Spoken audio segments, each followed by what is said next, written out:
আমরা এই জেটে ফ্লাই করতে চলেছি, যার একটার মূল্য $5,00,000, আর একটার মূল্য $25,000, আর একটার মূল্য $10,000। বন্ধুরা দেখতে থাকুন, ভিডিওটা ভালো লাগবে। অনেক কিছু, কিন্তু পৃথিবীর কিছু লাক্সারিয়াস প্লেনে যাত্রা করে কেমন লাগে সেটা দেখবার আগে আমরা পৃথিবীর সব থেকে সস্তা প্লেনে যাত্রা করব। এর অবস্থা খারাপ। এই নাও $1। আমি খুবই নার্ভাস। তোমার নার্ভাস হওয়ার কোনো দরকার নেই, আমি হাফ ডজন বার এটা করেছি। আপনি এটা 6 বার করেছেন। এর আওয়াজটা লন মোভার ইঞ্জিনের মতো কেন? পৃথিবীর সব থেকে সস্তা প্লেনে যাত্রা করার সময় এসে গেছে। আরে না, আরে না, ও মাই গড, ও না, আমরা অনেক জোরে যাচ্ছি ভাই। Bye Jimmy. এটা আমার একদমই সেফ মনে হচ্ছে না। ওর ক্যামেরার সঙ্গে Wow! এক্ষুনি ধাক্কা লাগছিল, একটুর জন্য বেঁচে গেল। তুমি সিট বেল্ট বেঁধেছো তো? আপনি আমাকে শুধু বাঁচিয়ে রাখার দিকে ফোকাস করুন। আমি চেষ্টা করছি। ঠিক আছে, ও এখন হাওয়াতে আছে। চ্যানেলটা আমি নিয়ে নেব। আমি আমার ফুটেজ পেয়ে গেছি, চাইলে ল্যান্ড করতেই পারো। না, ও প্লিজ চলো, এবার চলো। ও আমাকে স্যালারি দেয়, একটু সাবধানে। আর যদি আপনাদের এটা ক্রেজি লাগে তাহলে ভিডিওটা শেষ পর্যন্ত দেখুন। আমরা পৃথিবীর সব থেকে দামি প্লেন টিকেটে যাত্রা করতে চলেছি। এক মিনিট, তুমি আমাকে নার্ভাস করে দিচ্ছ। ও মাই গড, ওরা নিচে নামছে। আমরা ল্যান্ড করতে যাচ্ছি। মাটিতে চলে এসেছি, আমরা বেঁচে গেছি। আমাদের পরের প্লেনের ফার্স্ট और अभी तो रुको।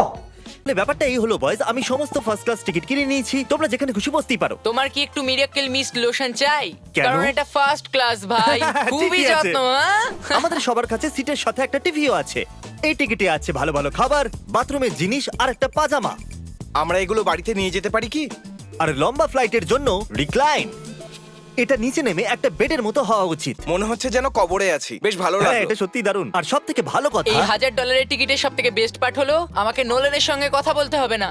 আমার এই গ্লাসটার জন্য অসুবিধা হচ্ছে, এটা আমাদের বিচ্ছেদ ঘটাচ্ছে। আমি হ্যাঁ, পেছনে একা। এটাই তো আমার পছন্দ হওয়ার কারণ। এতে শুধু একটাই কমতি আছে, এখানে আমরা অতটা প্রাইভেসি পাচ্ছি না। লোকগুলো যাওয়া আসা করছে বলে ভিডিও শুট করতে অসুবিধা হচ্ছে। তাহলে চলো দেখা যাক, এর থেকে 10 গুণ বেশি।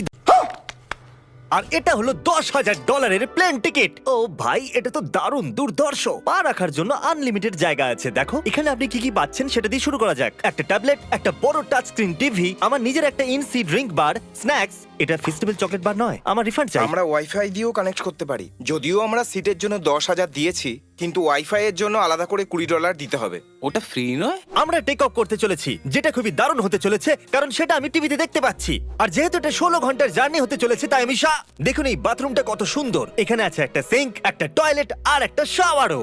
দারুণ ব্যাপার। একটু ওদিকে দেখো, আমরা শূন্যে প্রায় 30,000 ফুট উপরে আছি, আর আমি এখানে শাওয়ারও নিতে পারি। আর এর সাথে আমি আর বয়েজ যত খুশি গরমেট ফুড অর্ডার করতে পারি। আর শুধু এটাই নয়, সব থেকে ভালো জিনিসটা শেষে আছে। হাই, কি খবর? প্লেনের পিছন দিকে একটা প্রাইভেট লাউঞ্জও আছে। হে জিমি, হ্যাঁ, ওয়াও, এটা স্বপ্ন নয়। এটা ছিল $10,000 একটা প্লেন টিকিট। ক্যামেরা উপর থেকে নিচে করো। আর এবার আমি আছি $25,000 প্লেন টিকিটে, যেটা এই সিঁড়ি দিয়ে উঠলেই পাওয়া যাবে। ঠিক বলেছো, এখানে ফ্লোর আছে। এটা দারুণ ব্যাপার না? এটা খুবই ক্রেজি। আমরা অন্য লোকেদের ওপরে বসতে চলেছি। ও মাই গড, এটা হলো আপনার রুম। $25,000 আমরা দুটো বড় রুম পাচ্ছি। ও, এটা তো খুব দারুণ। আমি এর আগে এরকম দেখিনি। আরে বাপরে। আগের প্লেনের তুলনায় আমরা এখানে 4 গুণ বেশি জায়গা পেয়েছি।